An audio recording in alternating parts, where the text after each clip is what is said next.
Maraming salamat, Mr. Chair. Magandang umaga sa ating kagalang-galang na Chair, sa ating kagalang-galang na Senate President, Senator Tito Soto, sa lahat ng ating mga resource persons, sa ating mga parehong kawani ng pamahalaan. Magandang umaga po. Mr. Chair, maraming salamat sa imbitasyon ng inyong komite para mabigyan kami ng oportunidad na masagot ang mga walang basihan na akusasyon laban sa amin at para makundina ang malawakang red tagging at terrorist tagging na ginagawa sa kasalukuyan, lalo na ng mga nasa security sector at ang mga galamay nila. Nagpapasalamat din kami, Mr. Chair, sa inyong public pronouncements na kami ay bibigyan ng patas at parehong panahon para makapaglahad ng aming mga posisyon, kasama na ang aming mga resource persons. At sa inyong public assurances din, nagpapasalamat kami na hindi po ninyo hahayaan na ang inyong komite ay gagamitin bilang isang bihikulo para sa mas lalo pang mga paninira na walang basihan at walang credible na ebidensya. Mr. Chair, ang aming pagdalo sa pagdinig na ito ay hindi lamang para pasinungalingan ang mga walang basihang akusasyon laban sa amin, kundi para maningil din na accountability at ilahad ang mapanganib na epekto ng red tagging sa mga aktivista, sa miyembro ng oposisyon, sa mga kritiko ng pamahalaan, at maging sa ordinaryong mamamayan. Masama at mali ang red tagging at nagre-resulta ito sa mas matindi pang paglabag ng karapatang pantao, kagaya ng pagsampa ng mga gawa-gawang kaso at extrajudicial killings. Nitong nakaraan, Mr. Chair, naging malawakan at sentro ng mga red tagging at terrorist tagging ang mga miyembro ng Makabayan Bloc, ang mga progresibong organisasyon katulad ng Bagong Alyansang Makabayan at iba pang mga personalidad. Pilit kaming iniugnay sa terorismo. Ito ay isang malaking kasinungalingan.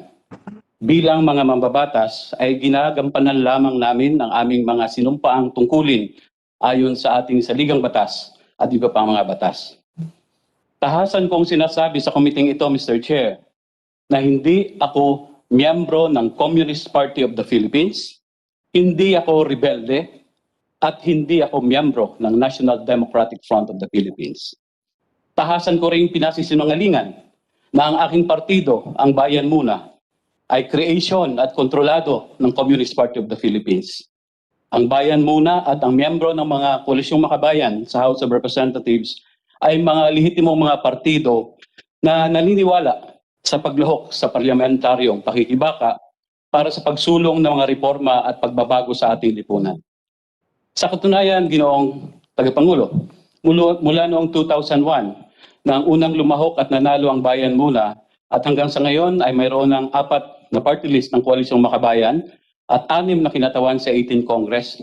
Na ipagmamalaki po namin na isa kami sa mga pinakamasigasig at aktibo sa pagtutulak ng mga mahalagang mga panukalang batas at mga reforma na tutugon sa mga kahilingan at kahingian ng ating mga mamamayan. Kabilang na dito ang mga sumusunod na mga panukala na naging batas na sa kasalukuyan. Ang Republic Act 9504, Tax Exception for Minimum Wage Earners. Ang Republic Act 10653, Tax Exemption of 13-month pay and other bonuses. Republic Act 9653, the Rent Control Act of 2009. Republic Act 10969, or the Free Irrigation Act of 2000, Free Irrigation Service Act. Republic Act 10931, the Universal Access to Tertiary Education. Republic Act 10929, the Free Wi-Fi, Public Wi-Fi Law. Republic Act 11210, ang 105 Expanded Maternity Leave.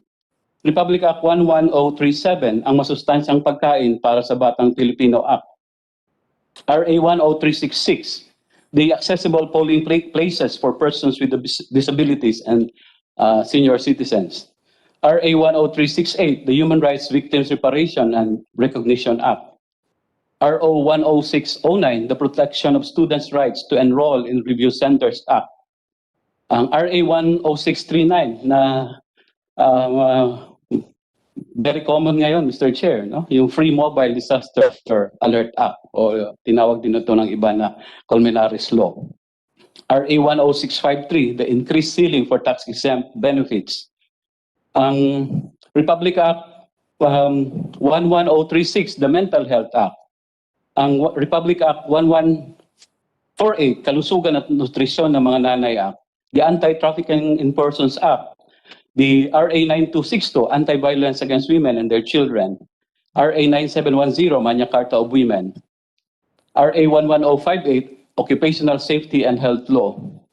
RA 9406, Reorganizing and Strengthening the Public Attorneys Act of 2007 at marami pang iba. Ang mga kongresista ng Makabayan Bloc din, Mr. Chair, ay nasa top 10 din sa most legislative proposals sa House of Representatives.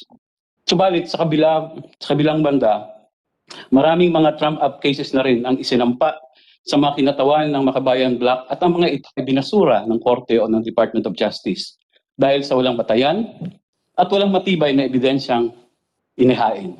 Kasama na dyan ang mga kaso na isinampa noon sa tinatawag na Batasan 6 noong kapanahunan ng dating Pangulong Gloria Arroyo. Ang mga kasong kidnapping, child abuse, human trafficking, disqualification sa COMELEC at iba pa. Sa inyo pong narinig, Mr. Chair, nangunguna po tayo sa pagtulak ng mga isyu ng mamamayan katulad ng reformang agraryo, national industrialization, pabahay, social pension, education at iba pa. Nilalabanan din natin, Mr. Chair, ang matinding korupsyon at maging ang isyu ng pork barrel system na alam naman natin mismong ang kagalang-galang na chair ay tinututulan din mula sa pool. Ito rin ang mga usapin na kahit na ang pamahalaan ay umaamin na dapat matugunan kung gusto nating matapos na ang mahigit 5 dekada ng armadong tunggalian sa ating bayan. Subalit, Mr. Chair, sa halip na unawain at igalang ang mga naging papel namin bilang mga kinatawan ng ating mga mamayan sa loob ng Kongreso, ay naging subject kami ng mga trump-up charges at matinding red tagging at terrorist tagging. Dapat matigil na po ito at panagutin ang mga may pasimuno nito. Kung mamarapati ng ating kagalang-galang na chair, minupungkahi po namin ang ganitong daloy ng aming presentation. Ang una pong magsasalita ay si Ginoong Teddy Casino, ang bayan spokesperson, to speak on red tagging and its implications. Susundan siya ni Attorney Nery Colmenares, ang chair ng Koalisyong Makabayan, who will discuss the allegations against us, and he will present statements and evidence in rebuttal. Sasamahan po siya ni Attorney Jobert Pahilga, who is online, will also rebut the allegations made by Mr. Celis. Susundan po siya ni Ms. Cristina Palabay, ang Secretary General ng Karapatan, to speak on the experiences of victims of red tagging and terrorist tagging. Sasamahan po siya ng mga biktima na katulad ni Ms. Clarissa Ramos, who will give a video statement, Brandon Lee, an American citizen married to a Filipina, who is also a victim of red tagging, at ni Dr. Jean Lindo, isang medical practitioner from Davao City. Susundan po si Ms. Cristina Palabay, ni Ms. Jom Salvador, ang Secretary General ng Gabriela, who will also read their statement on the issue of red tagging.